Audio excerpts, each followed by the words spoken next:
Ha. Azana göre.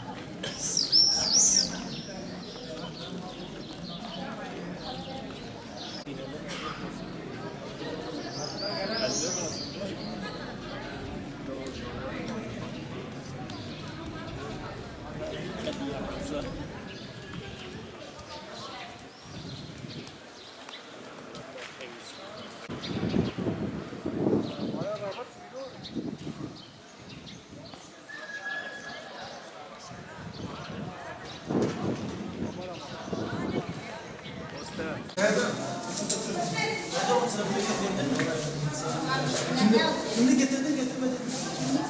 Getirmemişsin sıkıntı mıydı? Gel abi gel. Sırkı yazıyor.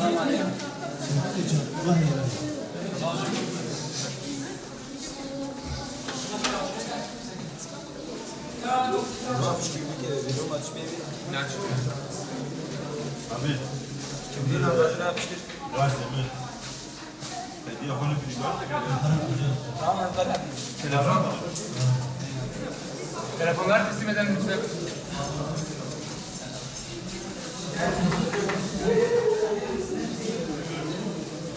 Sınıfını öğrensin içeriye girsin. Abi o zaman diğer tarafta yazsın.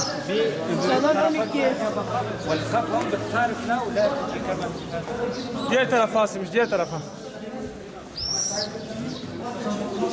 Telefon varsa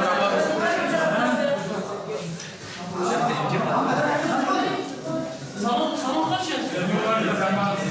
Salon önemli, salon. Neden geç?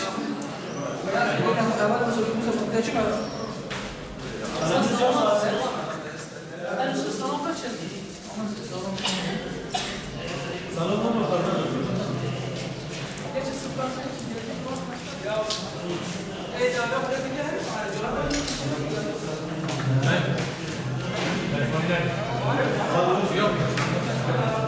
Ben kimliği almayı unutmuşum. Nasıl yapacağız?